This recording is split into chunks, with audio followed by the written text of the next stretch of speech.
Rain pressed down on Balaam like a low ceiling. It seeped into brick and bone, slid along gutters, tapped its thin fingers against the windows of a narrow council flat where the lights stayed on longer than they should. Inside, the air smelled of boiled cabbage, floor cleaner, and old paper. Chlorine clung to Rosemary Brown's hands no matter how hard she scrubbed them at the sink. It followed her home from the school kitchen every evening, sharp and clean and faintly mocking. 48 years old, widowed, alone. The flat felt larger after dusk, its corners hollow, its silence stretched thin. She dried her hands on a frayed towel and crossed the room. Her steps were careful, almost apologetic. The upright piano waited against the far wall, its varnish dulled by decades of smoke and neglect. A cheap instrument, secondhand, the kind people bought with good intentions and abandoned with relief. She lifted the fallboard. The keys stared back at her, yellowed and uneven, like bad teeth. Her fingers hovered, hesitated, then pressed down. The sound came out wrong. Thin, crooked. A child's tune tried to form and collapsed after a few notes. She started again, lost the rhythm, hit a wrong key. The melody broke apart, scattered like coins across a floor. A sharp knock rattled the heating pipe in the wall. Once, then again. The signal was clear. Enough. Her hands froze above the keyboard. The silence that followed felt heavier than the noise. She closed the piano slowly, as if the instrument might flinch. Rosemary stood there, shoulders slumped, listening to the rain chew at the night. She had never been musical. Everyone knew that. Some people were born with an ear for it. Others were not. She belonged to the second group, firmly and without appeal. She could follow a tune if it stayed simple. Anything more slipped through her grasp like water. She turned away from the piano and sat on the edge of the narrow bed. The mattress sagged under her weight. Her knees ached. The day clung to her in layers. Steam from industrial pots, the scrape of trays, the low hum of voices she barely answered. Children who ate and left. Children who went home. Her eyes drifted to the dark window. The glass reflected her face back at her, pale and tired, hair pinned without care. For a moment, the reflection shifted. She was smaller. 7 years old, bare feet on cold floorboards. The air smelled of dust and candle wax. Somewhere far off, music moved through the building, heavy and rich, like breath filling a chest. A figure stood near her, tall, dressed in black. White hair framed his face, falling loose around his shoulders. His presence bent the room inward, as if the walls leaned to listen. She remembered the weight of his gaze, not harsh, but exacting, as though he measured something inside her she could not see. The memory had no sound now, no words, just the certainty of it. The promise pressed into her like a thumbprint and then sealed away, buried under years of school and work and marriage and loss. The reflection in the glass snapped back to the present. Rain, streetlight, her own face again. Rosemary rubbed her eyes with the heel of her hand. She had carried that image for decades, treating it as a harmless relic of childhood, a story the mind told itself when it was young and impressionable. She had grown out of it, hadn't she? She rose and returned to the piano. This time, she did not open it right away. She rested her palms on the closed lid. The wood felt cool, solid, real. The radiator hissed behind her. Somewhere below, a door slammed. Life went on, indifferent and loud. She opened the piano. Her fingers lowered again. A single note rang out. Clear, too clear. It hung in the air longer than expected, vibrating against the damp walls.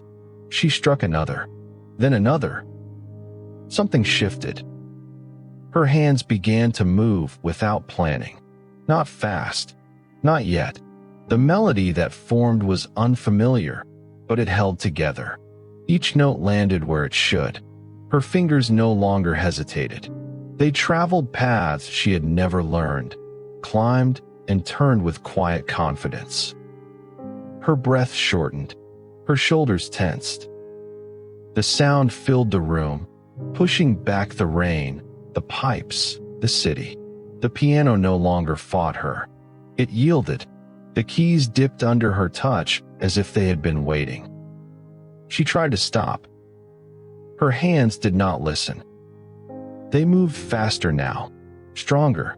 The rhythm tightened, sharpened. Notes stacked and unfurled, dark and bright in quick succession. The air seemed to thicken, charged, humming faintly around the instrument. Rosemary's pulse hammered in her ears. Sweat gathered at the base of her neck. The radiator fell silent. The knocking from the wall did not come. Her fingers struck the final chord and lifted all at once. The sound lingered, then faded. Rosemary stood rigid, hands hovering above the keys, as if afraid to touch them again. The room crept back in piece by piece. The rain, the smell of cleaner, the narrow bed. Her heart slowed, though her chest still felt too tight. She lowered herself onto the piano bench. Her hands trembled now, the delayed echo of movement. She stared at them, at the small scars and red knuckles, at the hands that had chopped vegetables and wiped tables and closed coffins. They looked ordinary. She pressed the lid shut with care. The flat felt altered, not transformed, just unsettled, as though something had shifted its weight in the dark and settled in to stay. Rosemary sat there for a long time, listening to the rain resume its steady rhythm. In the quiet, the old memory stirred again, not as a picture, as a pressure, a sense of return. She did not give it a name. She did not reach for belief. She only knew that the piano, once mute and unforgiving, no longer felt like an enemy, and that whatever had brushed past her that night had not finished its work. The room smelled of damp wool and extinguished candles. Chairs scraped softly as people settled, knees brushing, coats sighing as they were shed. The curtains were drawn tight against the street, sealing out the noise of buses and rain. A single lamp glowed on the table, its light thin and yellow, catching on teacups and pale hands. Rosemary sat near the wall. Her back stayed straight. Her eyes stayed low. She had come for one reason and told herself there would be no harm in it. Grief made its own rules. It pushed people into rooms they would have avoided before. The woman at the head of the circle pressed her palms together. The air thickened with breath and expectation. Someone coughed. Someone else sniffed.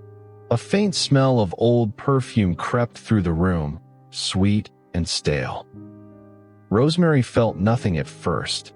No sign, no warmth, no voice slipping through the cracks. She focused on her hands resting in her lap. They looked dry and rough under the lamplight, the hands of someone who worked for a living. Then the tingling began. It started at her fingertips, light, almost pleasant, like pins brushed against the skin. It traveled upward, slow and deliberate, crawling along bone and tendon. Her fingers twitched once. Then again, she tightened them into fists and held them there, jaw clenched. The sensation did not fade. The session ended without ceremony. Chairs scraped again. The lamp clicked off. The room exhaled. Rosemary stood and pulled on her coat, her hands unsteady as she worked the buttons. She left without speaking, the cold stairwell swallowing her steps. Outside, Rain slicked the pavement. The streetlights blurred into long, trembling lines. Her breath fogged the air as she walked, the tingling still alive in her hands, pulsing with her heartbeat. The flat greeted her with its familiar chill. Pipes ticked in the walls. A bus roared past below. She set her coat on the chair and stood in the center of the room, unsure what to do with herself. The piano waited. She did not approach it right away. She washed her hands, dried them, flexed her fingers. The tingling sharpened, no longer content to sit quietly. It urged. It pulled. She opened the piano. Her hands dropped to the keys before she decided to move them. The first notes spilled out fast and precise. Not the broken attempts of the night before. These were clean, layered. They climbed and fell with purpose, crossing into places she had never reached. Her wrists lifted, her fingers curved. The instrument answered with a depth it had never given her. Her breath hitched, her shoulders locked. The music pressed forward, relentless. Complex passages unfolded, tight and exact, her hands racing ahead as if guided by an invisible map. The sound filled the flat, drowning out the rain, the street, the city itself. She wrenched her hands away. The final note snapped off, leaving the room raw and ringing. Her pulse hammered in her throat. She stared at the keyboard, at the space where her fingers had moved without permission. The air shifted. It thickened, cooled. The smell of the room changed, losing its domestic sharpness and taking on something older. Wax, dust, cold stone. The lamplight dimmed, then steadied, throwing longer shadows against the walls. A shape gathered near the piano. It took form slowly, as if drawn up from memory rather than matter. Tall, narrow, dressed in dark cloth that drank in the light.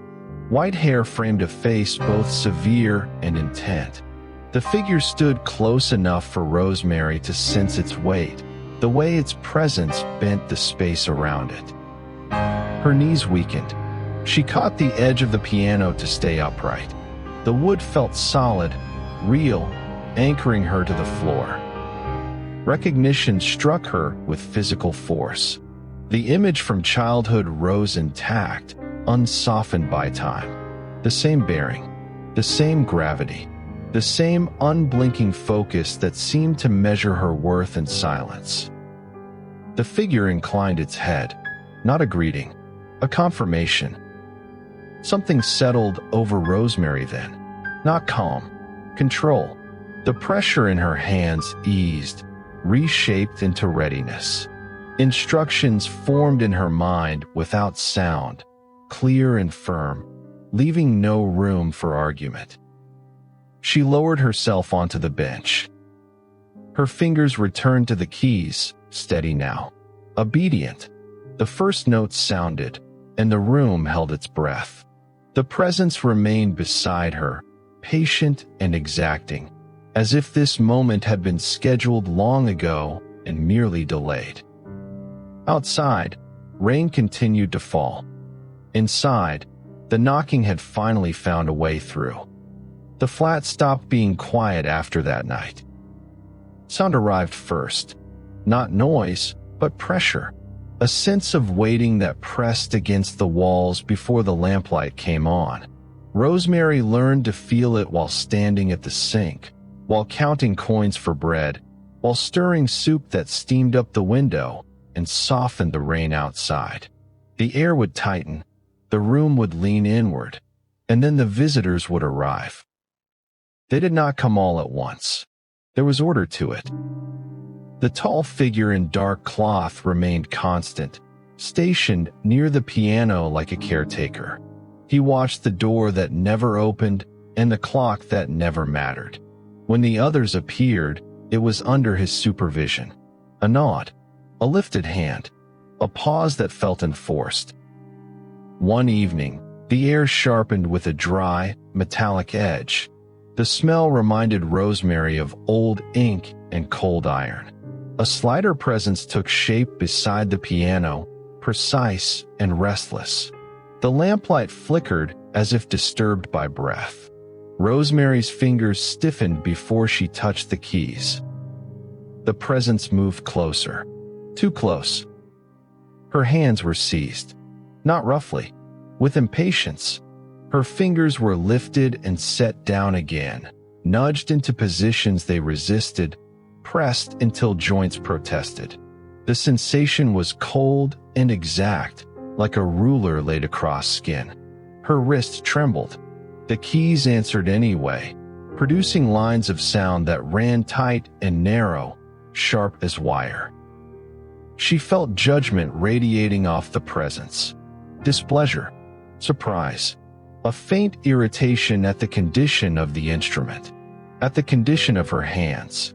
The tall figure nearby observed without interference, translating intent into certainty that settled inside her chest. She endured it, breath shallow, shoulders burning, while the music took shape under enforced discipline. When it ended, her fingers throbbed as if she had worked them all day in freezing water. Another night brought warmth instead of cold. A soft weight settled into the room, heavy with something like regret. The air filled with a rounded, humming attempt at sound that went nowhere. It wavered, cracked, fell apart. Rosemary flinched. The presence tried again. The effort sagged. Whatever voice it reached for did not arrive. The tall figure tilted his head, listening, then gestured with careful restraint. Rosemary's hands moved in response, translating the clumsy effort into clean notes. The contrast was stark. The melody, once freed from its source, unfurled with quiet grace. The presence lingered, subdued, then faded, leaving behind a sense of apology that had never found its proper shape. Life did not pause for any of this. Children needed feeding, potatoes peeled, bread sliced thin. The soup boiled over one afternoon while Rosemary stood at the piano, pencil clenched between her teeth, paper spread across the closed lid. Steam filled the flat, carrying the smell of onions and cheap stock. Her back ached. Her eyes burned. Behind her, the air grew dense and unyielding. Her hands moved in bursts now. Fast, brutal. Notes struck hard and demanded precision. The pressure in the room felt immense, compacted, relentless. Each pause tightened it further. Rosemary wiped her hands on her skirt, returned to the stove, stirred, tasted, adjusted the flame. Then back to the piano. Pencil scratched. Pages filled. The tall figure remained still, overseeing the exchange with stern patience. The final sequence came through as a rush. Complex. Heavy. Her pencil snapped. She reached for another without looking. The soup hissed. A child coughed in the next room. The music did not slow. When it was done, the presence withdrew at once, leaving behind a chill that crawled across the floor. Rosemary sagged onto the chair, chest heaving, hands numb. She shut the notebook and pressed her palm flat against it, as if to keep the contents from escaping. Later, after dishes were stacked and the flat settled into its uneasy calm, she stood alone by the piano. The room bore the marks of passage, displaced air, lingering cold, a faint echo clinging to the walls. Her home no longer belonged to her alone. It had become a shared space, a narrow flat with a strict schedule and no tolerance for excuses. They came on a gray morning, when the rain hung low and the street smelled of wet concrete and exhaust. Vans parked crookedly along the curb. Cables spilled onto the pavement like dark veins. Lenses pointed upward, then inward, then fixed on her door. By then, the roomers had already arrived. They had crept ahead of the cameras, slipping through letterboxes and across kitchen tables. Neighbors watched from behind curtains, some with curiosity, some with suspicion. Rosemary learned to keep her eyes forward as she walked, shoulders tight, hands tucked into her coat pockets as if they could be accused on their own. Inside the flat, the air felt bruised. Men moved through the rooms with practiced efficiency. Cupboards opened, drawers slid out, rugs were lifted and dropped. Fingers traced the back of the piano, checked beneath the bench, tapped the walls as if listening for hollow spaces. The smell of damp wool mixed with metal and hot dust from the equipment they carried in. The tall figure did not appear.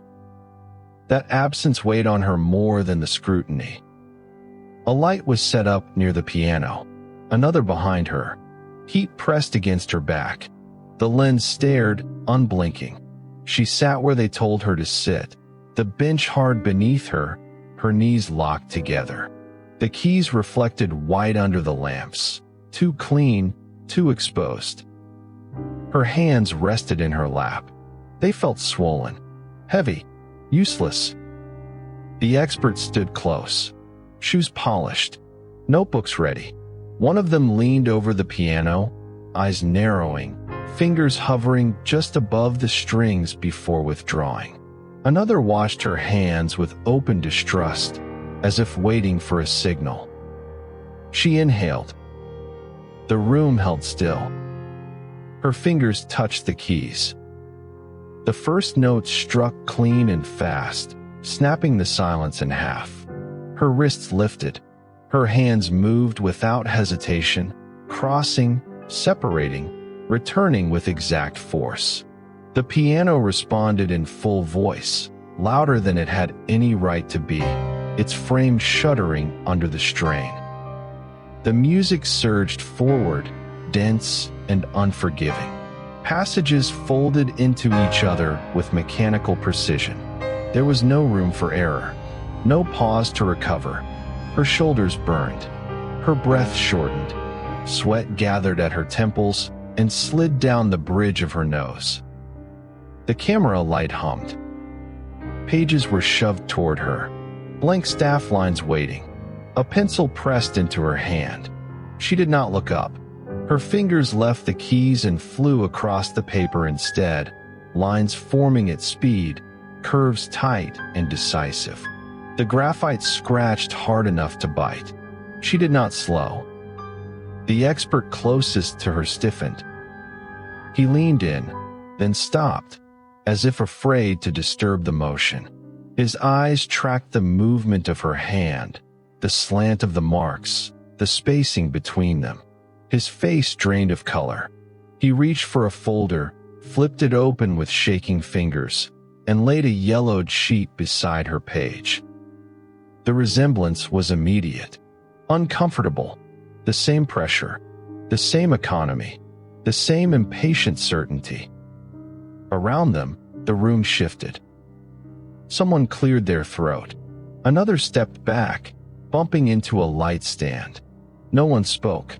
The music continued, relentless, piling complexity onto itself until the air felt compressed, starved of oxygen. Then it ended. Her hand stopped mid-motion. The pencil snapped cleanly between her fingers.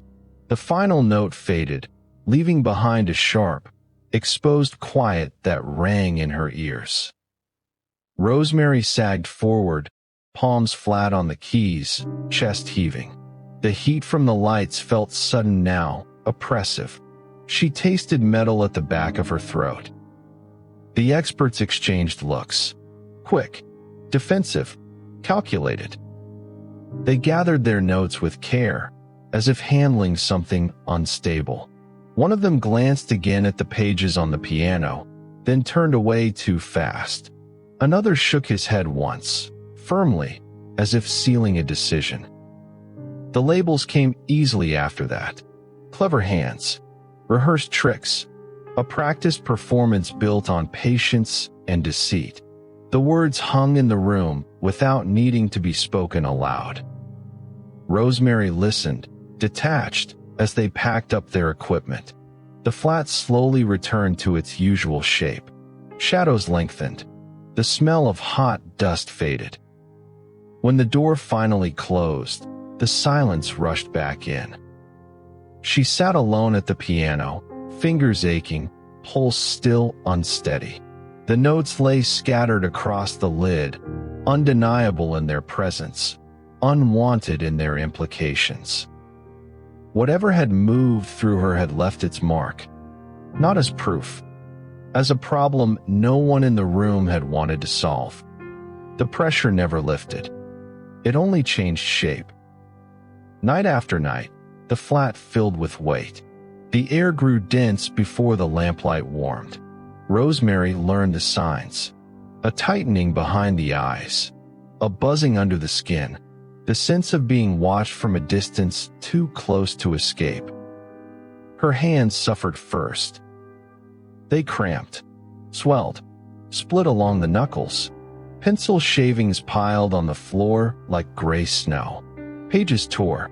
Another pencil was demanded, then another, each snapped down to a stub and discarded. The graphite smeared her fingers black. Ink was rejected outright. Too slow, too imprecise.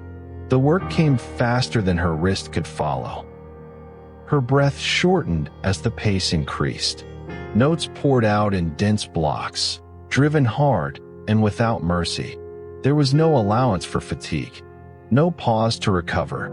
The pressure pushed forward, relentless, compressing time into narrow channels she struggled to keep open. Between sessions, her fingers were seized again. Exercises followed, brutal, repetitive. Her hands were forced wide, then wider still. Tendons screamed, joints locked and unlocked until sweat soaked through her sleeves and dripped onto the keys. The piano took the punishment without complaint. She did not. Her world shrank to the bench, the paper, the ache. Meals went cold. Sleep fractured into shallow intervals broken by sudden wakefulness. Heart racing, hands twitching as if still commanded. She caught herself staring at her fingers for long minutes, unsure if they belonged to her anymore. The flat smelled of metal and stale heat. Her own scent changed. Sour, exhausted, unfamiliar. One evening, the pressure peaked. Notes crashed into her faster than she could capture them. Her pencil tore through the paper. Her wrist buckled. The sound in the room swelled until it pressed against her skull. Her vision blurred. She shoved the bench back hard enough to scrape wood against tile. The room reeled. She staggered to her feet and turned toward the empty space near the piano. Her chest heaved. Her hands shook violently. Useless now, clawed and aching. The silence that followed felt violent, stripped raw. She demanded release. From the room, from the weight, from whatever had taken residence inside her life and hollowed it out. The words tore out of her, ragged and uncontrolled, her voice cracking against the walls. Nothing answered at first. Then the air steadied. The familiar presence returned, firm and contained. It did not crowd her. It did not rush. It stood where it always had, dark against the dim light, unyielding but precise. The flat seemed to settle around it, as if reassured by order. The pressure eased. Not gone, redirected. Understanding arrived without sound. Not an argument. Not comfort. A statement laid down with cold clarity. What moved through her was not meant for performance. Not for praise. Not even for belief. It was meant to endure scrutiny. To survive doubt. To persist where denial thrived. The work was not about music alone. It was evidence. The weight she carried was not punishment, but function. Her exhaustion, the cost of transmission. A narrow bridge required strain to hold. What passed through her did so because there was no other route left open. Her breathing slowed. The shaking in her hands dulled to a tremor. She lowered herself back onto the bench, spine rigid, jaw set. Her fingers hovered above the keys, aching, scarred, still responsive. The flat felt altered again, not hostile now, but resolved. She did not feel peace. She felt alignment. The presence receded, leaving her alone with the piano and the quiet aftermath of decision. Rosemary flexed her fingers once, winced, then placed them carefully on the keys. The work resumed. The hall smelled of polish and warm dust. Rows of seats absorbed the low murmur of bodies settling, coats brushed aside, programs folded and refold. Light pooled on the stage, harsh and exposed, flattening everything it touched. Rosemary waited in the wings. Her hands felt empty, light, wrong. The familiar pressure was gone. No tightening of the air, no presence leaning close. Only the distant coughs from the audience and the soft whine of stage lights heating metal. She tested her fingers against her palm. They trembled. The piano stood alone at center stage, its black surface reflecting the ceiling lamps like a blind eye. She knew the truth too well. Without assistance, she could not do this. Not here. Not now. The signal came. She walked out. Applause scattered across the hall, uneven and cautious. She bowed once, stiffly, and sat. The bench was colder than expected. The keys gleamed. Too many of them. Too white. Too honest. She placed her hands in her lap. Nothing happened. The silence stretched, thickened. The audience shifted. Someone laughed quietly, quickly cut off. Rosemary's breathing turned shallow. Sweat gathered at her spine, crept under her collar. Her fingers felt numb, disconnected, like borrowed tools returned to an untrained owner. She lifted her hands toward the keyboard and stopped short. The space behind her shifted. Not dramatically, not visibly. A familiar weight settled close, firm and exact. A touch landed on her shoulder. Light. Anchoring. The contact carried no warmth, only certainty, and it steadied her spine as surely as a hand on stone. Her fingers dropped. The first notes struck with force. Clean. Immediate. The hall snapped to attention. Her wrists lifted, her hands crossing with sharp precision, moving faster than thought. The piano answered in full voice, the sound pushing outward, filling the room, climbing the walls. The music surged forward, unmistakable in its character. Dense runs crashed into soaring lines, controlled and extravagant at once. The instrument strained under it, wood vibrating, strings biting back. Rosemary's shoulders burned. Her jaw locked. Her hands did not falter. Faces in the front rows tightened. Brows furrowed. Smiles thinned and vanished. In the back, some leaned forward. Others froze, caught between disbelief and unwilling recognition. A few came ready to mock, their posture already defensive. The sound gave them no space to retreat.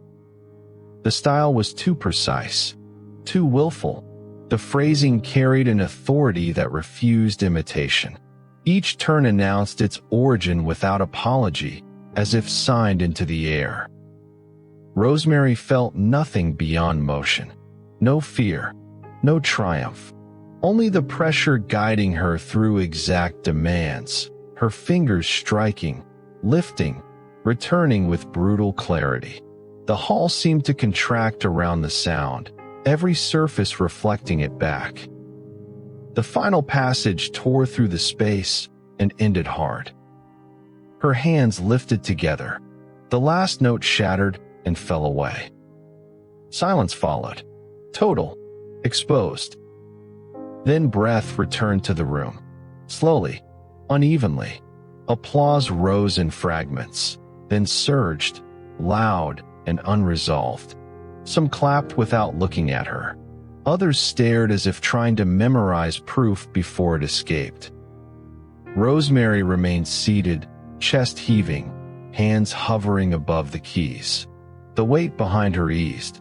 The contact lifted. The space reclaimed its emptiness.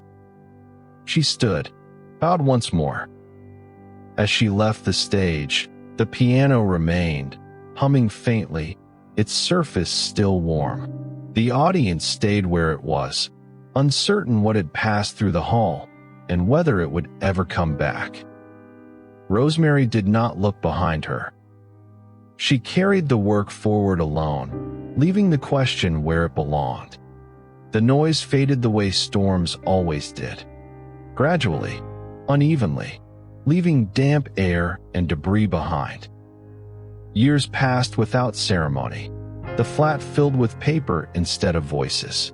Stacks of manuscript pages leaned against the walls, bound with string, labeled in a careful hand that had learned speed without losing control. More than 400 works passed through her fingers. Some recorded quickly, others fought her to the last bar. All of them stayed. The visitors came less often, then rarely, then only when needed. The street outside changed. Shops closed. New ones opened. Buses ran quieter.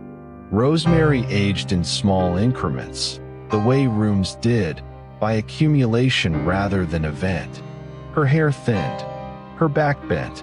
Her hands stiffened but never failed her completely. The attention moved on. Reporters found new puzzles. Experts returned to safer ground. Her name settled into footnotes and late-night conversations, spoken carefully, if at all. The world preferred its mysteries contained. She did not mind. The flat returned to silence. A gentler one this time. The piano stayed where it had always been, its surface worn smooth by decades of use. The keys yellowed further. The bench creaked when she sat. Everything bore the marks of long familiarity. On quiet afternoons, she took tea by the window. Steam rose from the cup in thin threads. The city drifted below, distant and soft-edged. Light slid across the floor and stalled near her feet. She watched it without hurry, hands wrapped around the warmth, breath steady. The room felt full. Not crowded, occupied. A shape rested in the chair across from her. Barely there, just enough weight to crease the air. Dark cloth, upright posture, a presence refined by patience rather than demand. It inclined its head once, a small acknowledgement offered without urgency. Rosemary answered with a smile. Not wide, not sentimental, simply precise. She set the cup aside and reached for the desk. Her movements were slower now, deliberate.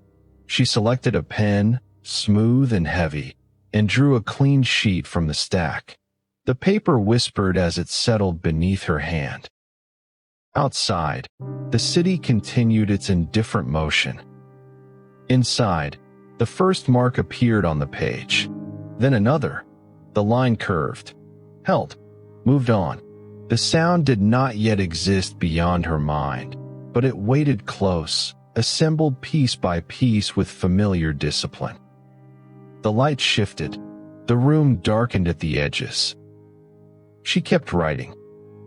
Somewhere between one breath and the next, the day released its grip. The window dimmed. The city dissolved into shadow.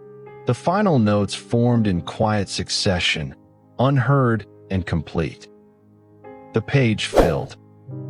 And the music, once again, found its way forward.